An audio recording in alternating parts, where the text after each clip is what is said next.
Hacia la primera década del siglo XX, se había extendido por el país una clara inconformidad en contra del gobierno de Porfirio Díaz. Su régimen había dejado de lado temas fundamentales para México, como el ejercicio de la democracia y la justicia social.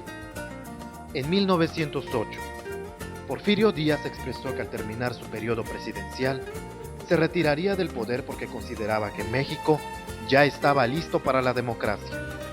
Sus declaraciones desataron un importante movimiento político en todo el país.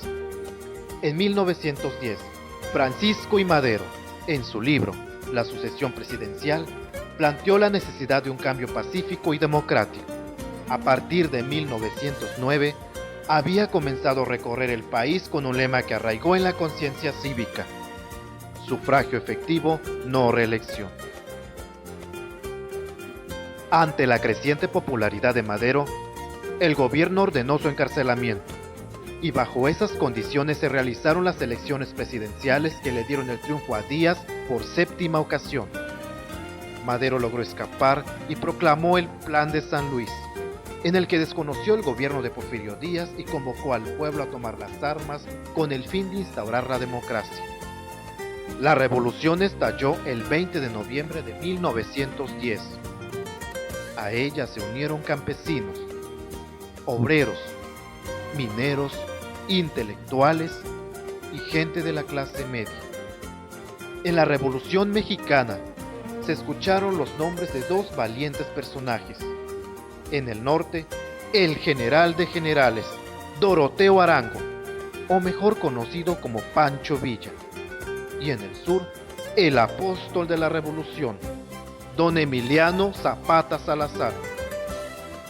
La revolución desde arriba y desde abajo, con las dos figuras más reconocidas por el pueblo mexicano, porque ambos perseguían los mismos fines colectivos, es decir, la tierra para los campesinos, el bienestar para los obreros y un gobierno que obedeciera al pueblo. Héroes importantes que aún hoy, en este siglo XXI, son exaltados como grandes personajes míticos. ¡Viva Villa! ¡Viva Zapata! La toma de Ciudad Juárez por las fuerzas revolucionarias obligó al gobierno a firmar los tratados de paz. Porfirio Díaz renunció a la presidencia y partió al exilio. Madero hizo su entrada triunfal a la Ciudad de México. Sin embargo, no tomó el poder como caudillo victorioso, sino que se esperó a que se realizaran nuevas elecciones para alcanzar la presidencia por la voluntad de los ciudadanos. Pero la situación económica, social y política del país seguía siendo muy difícil. En Morelos, los zapatistas consideraron que Madero no apoyaba su lucha por la tierra y lanzaron el Plan de Ayala en su contra. En el norte, Pascual Orozco se levantó en armas en defensa de algunas demandas sociales. Mientras tanto, miembros destacados del antiguo régimen organizaron una revuelta para derrocar al gobierno maderista.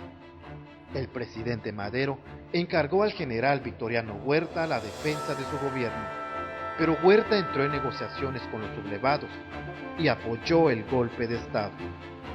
Madero fue obligado a renunciar y Huerta ocupó la presidencia. La decena trágica, movimiento de sublevación, culminó con la muerte de Madero. Venustiano Carranza, gobernador de Coahuila, desconoció a Huerta y lanzó el Plan de Guadalupe, con el fin de restablecer el orden constitucional. El país se convirtió en un campo de batalla, en el que los constitucionalistas se enfrentaron al ejército federal. Luego de más de un año de intensos combates, el avance de los revolucionarios obligó a Huerta a renunciar. Pero el triunfo revolucionario no resolvió los grandes problemas nacionales: la instauración de la democracia, la justicia social, la propiedad de la tierra, la situación laboral y la educación. Carrancistas, villistas y zapatistas querían decidir el rumbo que debía seguir el país, y sin poder llegar a ningún acuerdo, la revolución se dividió. En la soberana Convención de Aguascalientes, se impusieron villistas y zapatistas con una visión más social de la lucha, y la convención desconoció a Carranza.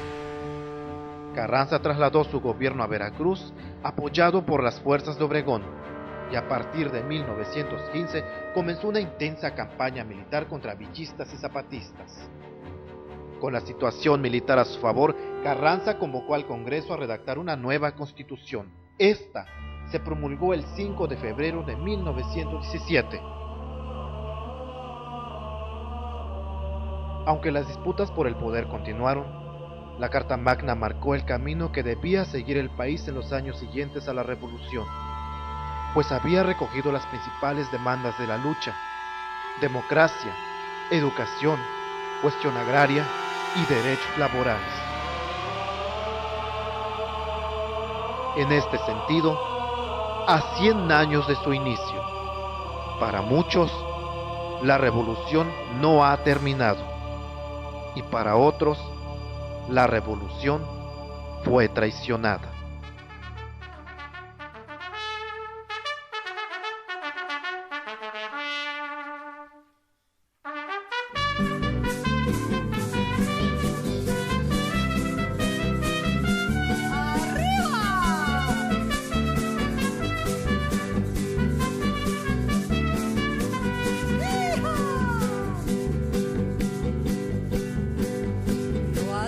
Abrupta serranía, acampado se encontraba un regimiento y una moza que valiente lo seguía, locamente enamorada de un sargento.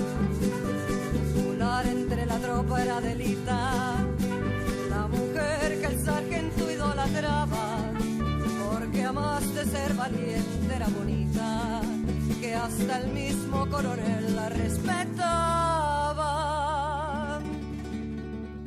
Se oía que decía aquel que tanto la quería, que si Adelita se fuera con otro, la seguiría por tierra